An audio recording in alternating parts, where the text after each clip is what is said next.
Today, I'm in keeping with the theme of the conference, Shaping Our Future. I'm going to talk about some of those important things that are very much about shaping our future. We'd like to think that shaping our future is solely up to us, but unfortunately it's not, and we know that governments play a big role in that. And the title of my presentation, The Good and the Bad of the Rangelands, mainly through NRM management policy. So in 2012, before I launch into my presentation, a report called Fixing the Hole in Australia's Heartland, How Government Needs to Work in Remote Australia was released. And the authors concluded a number of things, but I'll share a few and apologise, I'll read. Governance arrangements are a threshold cause of policy failure. Policy for remote Australia needs to be separately conceived and framed and custom built to meet its specific circumstances and needs.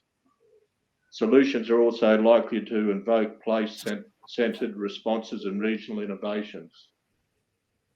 Resourcing must follow function. This principle is less contentious, but is typically acknowledged only in the breach in Australian public policy. So fast forward to, that was 2012, fast forward to 2021, how are we going, or how are government going? Are those conclusions being addressed in some form or fashion?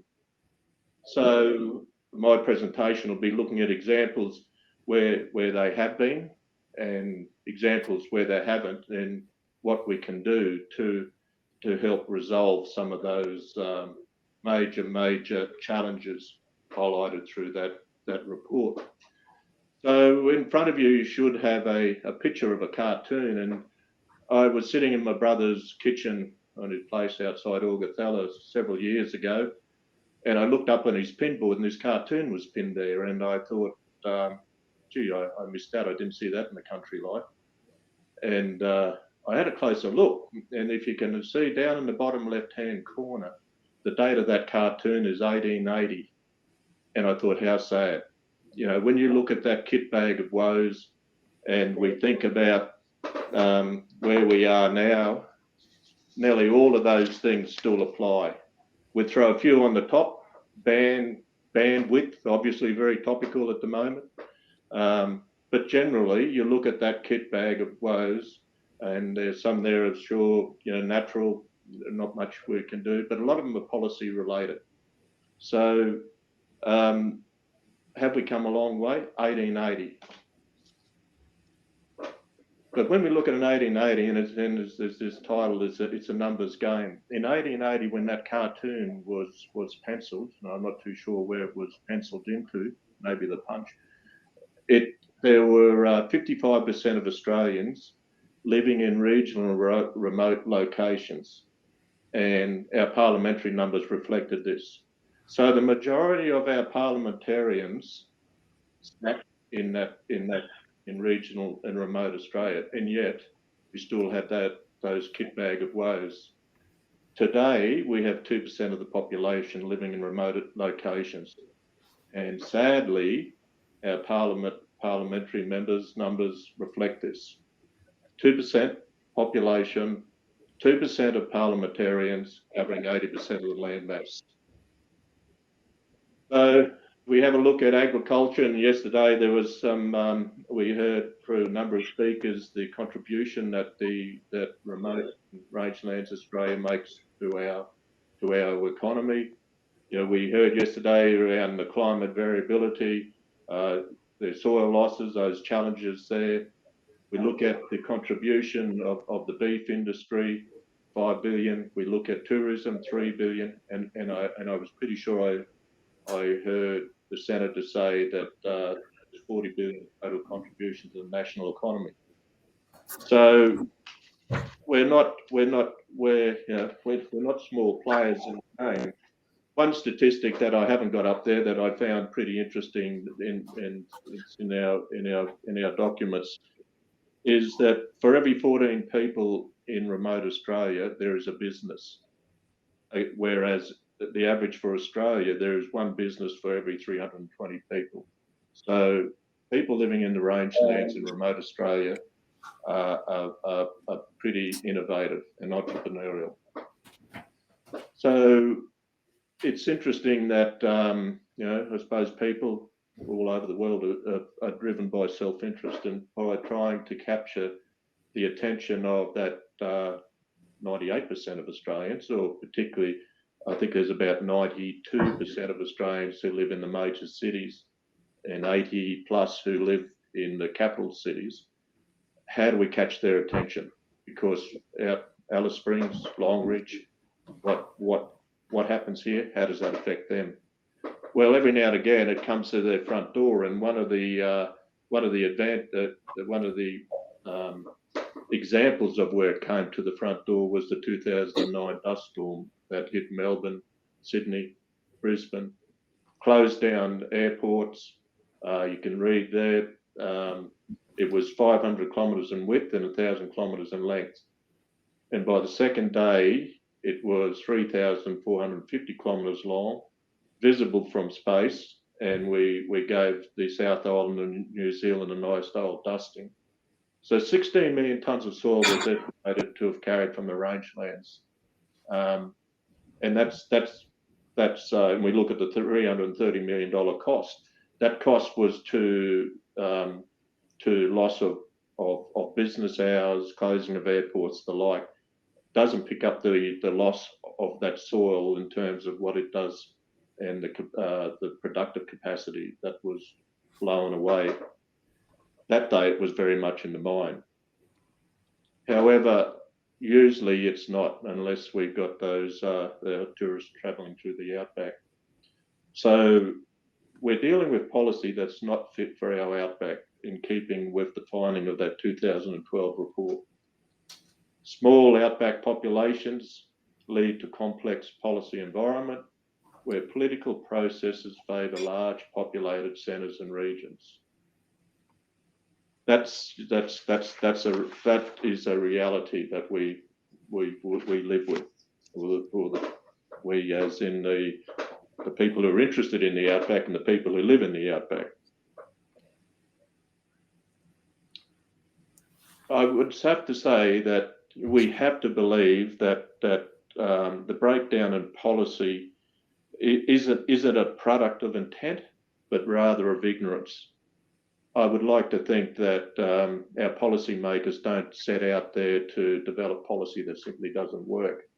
They set out to develop policy that works for that large parts of the population. However, I would say it's either ignorance at best, and sometimes it's just simple laziness. But that's again the reality that we're working with. And as in the our observation in line with the 2012 is the policy development and implementation framework that we're working today is simply flawed. So let's give some examples of where we can see this. This referring to this as lost opportunities. You could say it's examples of challenges, it's examples of issues. And we're looking at this primarily through an NRM prism, natural resource management prism. You remember the Flagship, it was called the Flagship Environmental Program under the Abbott government. It was probably as much an employment program, the Green Army. It delivered 1,000 projects with 11,000 young people employed between 2014 and 18. That's fantastic. However, hardly any projects in remote Australia. Why was that? Simply because it was designed where there were things like you couldn't have a project that was more than 60 kilometres from where the people lived. They couldn't live out on the job. They had to come back to home every night. So you look at simple things like that, it just did not work.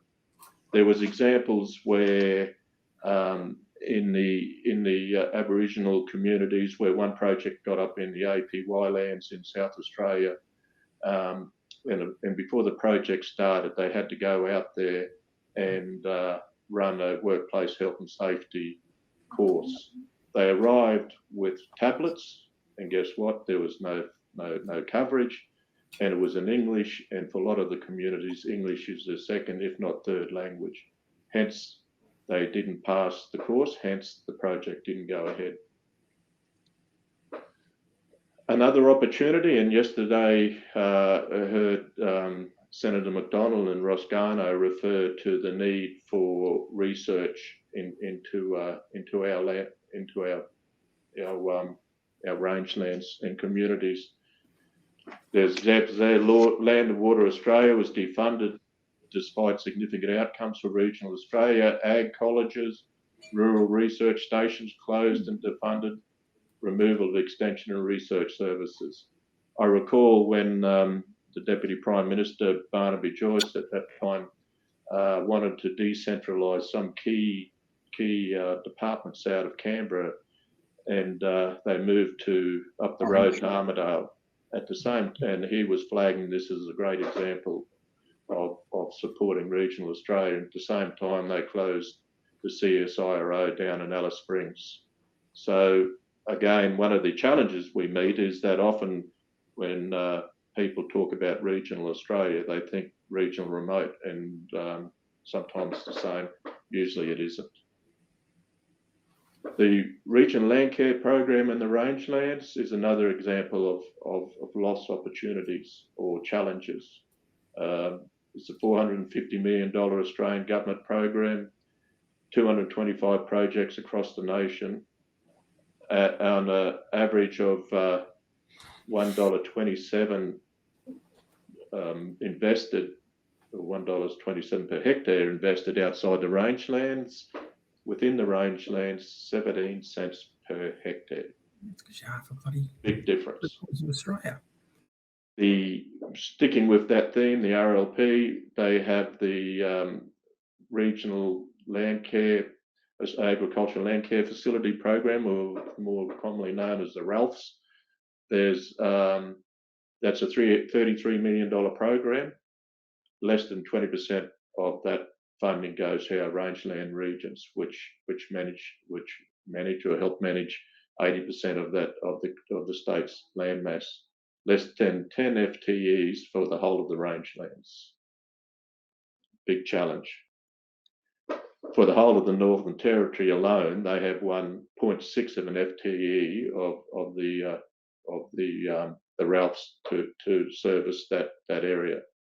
Again, a lost opportunity. So, not wanting to dwell on all the negatives, let's move to some of the opportunities that exist out there.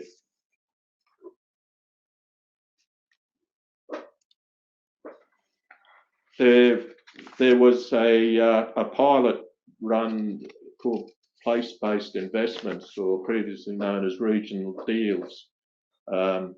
This concept has been explored at various levels over recent years. There was one pilot in the rangelands in the Barkly area.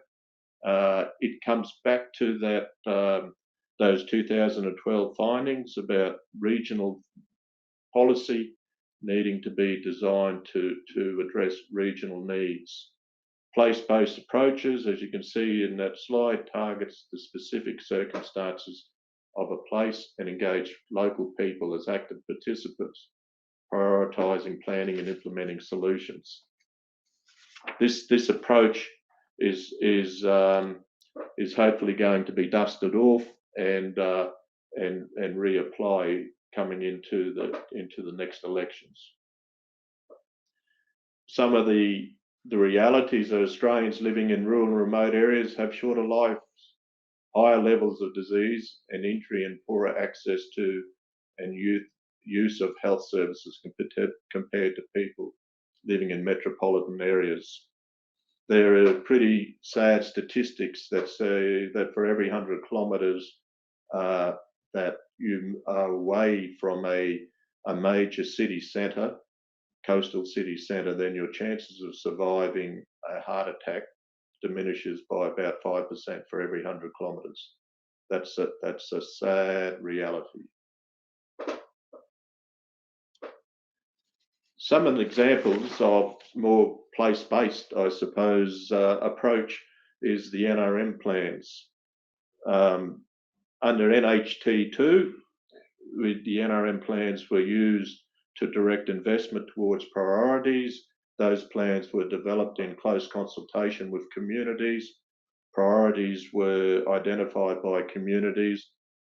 There was an element, sure, that governments invested in priorities that were both a government priority, but also very much aligned to community priorities. They exist now. They're probably not being used as well. But unfortunately, and I say unfortunately, unashamedly, when the Rudd government came along, they replaced the NHT2 program with Caring for Our Country, and replaced this whole landscape regional approach with more targeted icon type priorities rather than landscapes. Who decided what those priorities were? It definitely weren't the people in the communities. And a lot of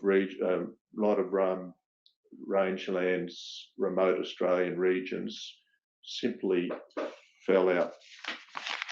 Right, moving forward, I'll just jump over to the Outback Alliance. The Outback Alliance is an alliance of interested parties: the Royal Flying Doctor, Rangelands Alliance, NITI One, Pew, Arid Land Environment Centre, 3 or 4 others.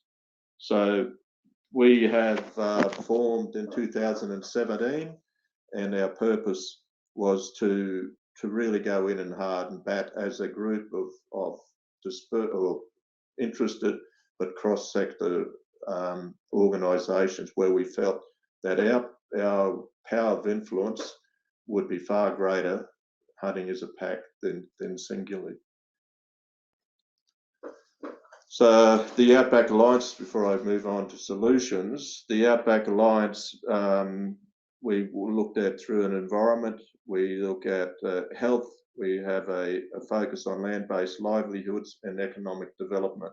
At the moment, we have 4 policies areas: Outback